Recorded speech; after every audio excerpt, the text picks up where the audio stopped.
Vous nous parlez aujourd'hui d'initiatives pour l'abolition de la peine de mort dans le monde. Alors selon le dernier rapport d'Amnesty International publié hier, l'Afrique subsaharienne a fait de grands pas en avant. Awa.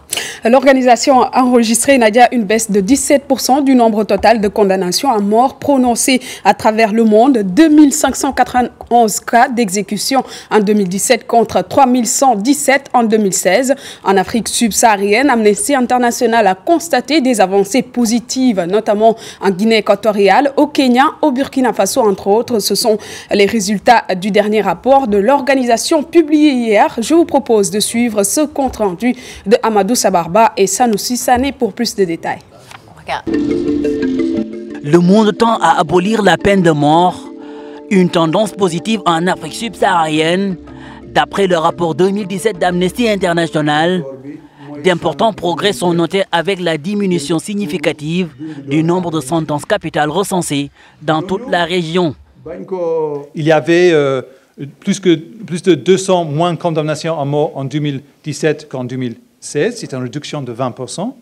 La Guinée, comme j'ai dit, est devenue le 20e pays abolitionniste en Afrique. Au Kenya, la Cour suprême a supprimé le recours obligatoire à la peine de mort qui existait pour certains crimes dans le pays.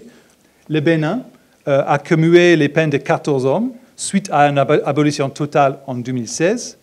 Le Burkina Faso s'est engagé à abolir la peine de mort dans son projet de constitution. Des pays d'Afrique subsaharienne sont toujours dans le rouge. Il s'agit du Ghana, du Nigeria et de la Sierra Leone qui continuent à pratiquer la peine de mort. Même si le processus d'abolition est lancé par ces pays, Amnesty International se dit inquiète. On n'a pas vu de progrès. Il y a des déclarations, il y a des annonces, mais rien ne s'est passé. Et donc nous faisons appel au nouveau gouvernement dans ces deux pays de mieux avancer avec cet engagement. 20 pays d'Afrique subsaharienne ont déjà aboli la peine de mort pour tous les crimes. Mais la sensibilisation continue afin que d'autres pays du monde suivent l'exemple. C'est un travail qu'on continue également, par exemple au Ghana. Nos collègues ont publié un rapport l'année dernière pour montrer que voilà, il n'y a pas de grande avancée dans l'abolition de la peine de mort au Ghana. C'est un travail qu'on a fait au Bénin également. L'année dernière, on a publié un rapport sur la situation inquiétante de 14 personnes qui étaient encore dans le couloir de la mort au Bénin. Selon Amnesty International, au moins 21 919 personnes se trouvent sous le coup d'une sentence capitale à l'échelle mondiale, suffisant pour l'institution de suivre le combat pour une abolition définitive de la peine de mort. Alors des tendances régionales nuancées, on vient de le voir, Awa, mais on peut dire qu'il y a une lueur d'espoir qui se dessine dans certains pays du continent qui veulent donc abolir cette peine de mort. Le nombre de pays de l'Afrique subsaharienne ayant procédé à ces exécutions a effectivement baissé, Nadia. Amnesty International a recensé des exécutions dans 2 pays seulement, dont la Somalie avec 24 exécutions et le Soudan du Sud qui a exécuté 4 prisonniers. Mais de manière globale, dans cette partie du continent, le nombre de condamnations à mort a diminué, passant de moins 1086 en 2016 à 878 au moins plutôt en 2017, et la Guinée équatoriale qui est devenue dans la même année le 20e pays du continent à avoir aboli la condamnation à mort. Alors ouais, c'est des avancées considérables pour le continent, donc pour mettre fin à la peine de mort. Est-ce que du coup l'Afrique est en passe de devenir le prochain continent à abolir la peine de mort?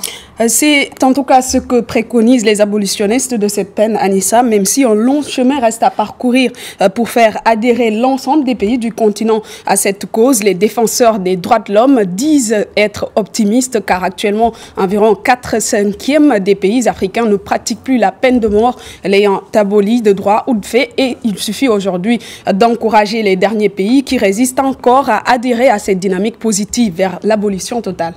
Alors justement, Awa, quels peuvent être vraiment les obstacles à l'abolition définitive de la peine de mort et les exécutions de la peine de mort dans le continent ?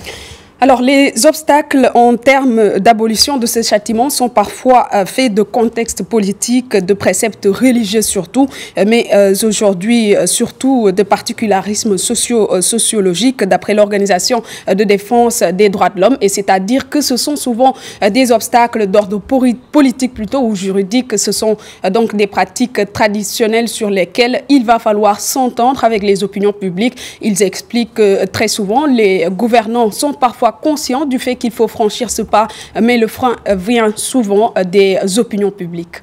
Alors ça, c'était pour l'Afrique. Awa, un mot maintenant sur à quoi peut-on s'attendre dans le monde, en fait, par rapport à cette peine de mort. Alors, si l'on se réfère à ce rapport publié hier par Amnesty International, au moins 21 919 personnes sont sous le coup d'une condamnation à mort, ce qui signifie que la cause est loin d'être gagnée, Nadia.